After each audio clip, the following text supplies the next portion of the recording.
everything that I've read and I've seen about that movie, to me, it looks like the girl who's in that movie is kind of like, she is not Buffy, first of all. If anything, she's the exact opposite of Buffy. Right. Where she's just in love with this vampire and she can't do anything without him. And it's so disgustingly just like lovey-dovey and just, but it's because it's done for teenage girls, right? But books are written for teenage girls. The movies made for teenage girls. It's. But you know what though? If you want to get a teenage girl into vampire stuff and to have a better overall effect on their fucking life, you show them Buffy the Vampire Slayer.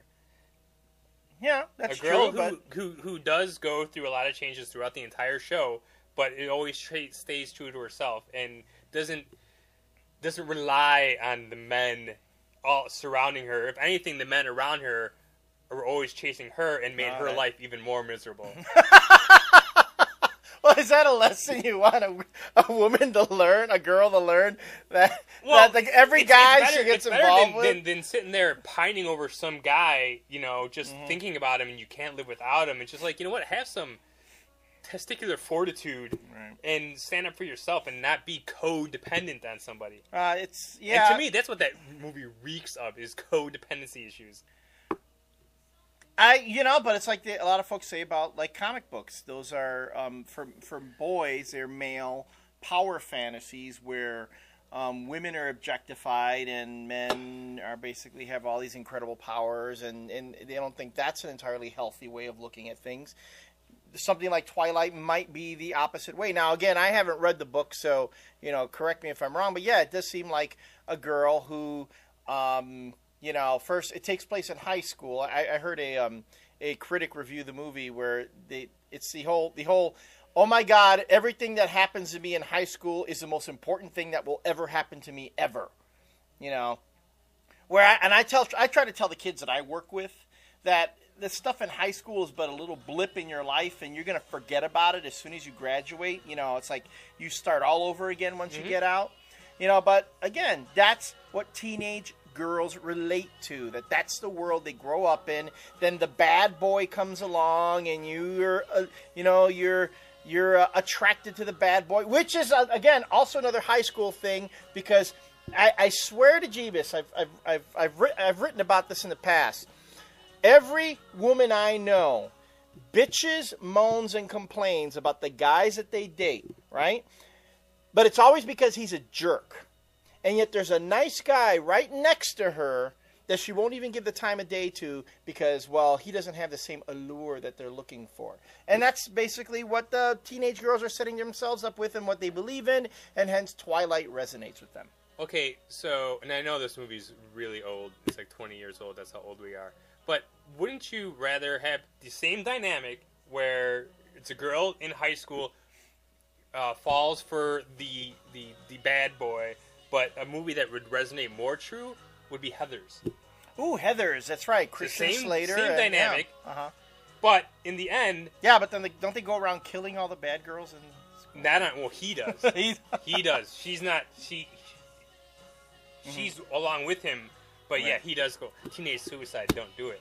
Right. That was the moral of that movie. But at the end, she stood up for herself and pretty much like took JD on, and JD ends up blowing himself up. You know? And it's kind of like the same thing where Veronica was really in love with this guy, but, you know, she was independent enough to realize he was bad news. Yeah. All right.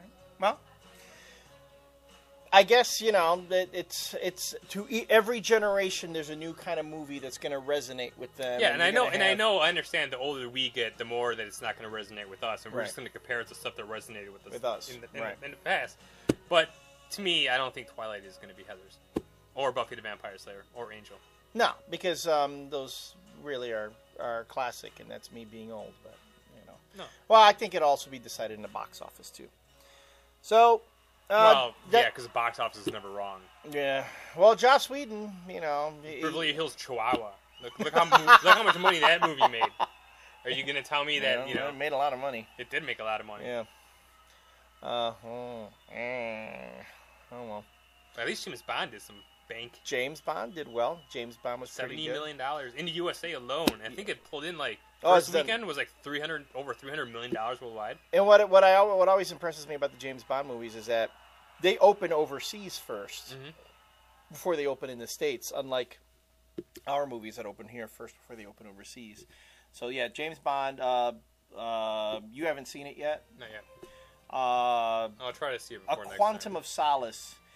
If you saw Casino Royale and you like Casino Royale, you will like A Quantum of Solace, because basically this is Casino Royale Part 2. You know, it's like ties up all the loose ends from the first movie and it's a conclusion of the Bond origin. If you didn't like Casino Royale, you're not going to like this movie. It's almost the same thing. Plus, it's Bond goes total Bourne Identity in this one. It feels very much like a Bourne Identity movie. I was just Which watching... is fine, because I already told you I haven't seen any of those Bourne Identity movies, and I really don't want to. So. Well, because I was just watching the Bourne Ultimatum on cable last night and going, oh my god, Casino Royale was just like this. It was like almost... Casino Royale? I'm sorry, A Quantum of Solace was just like this.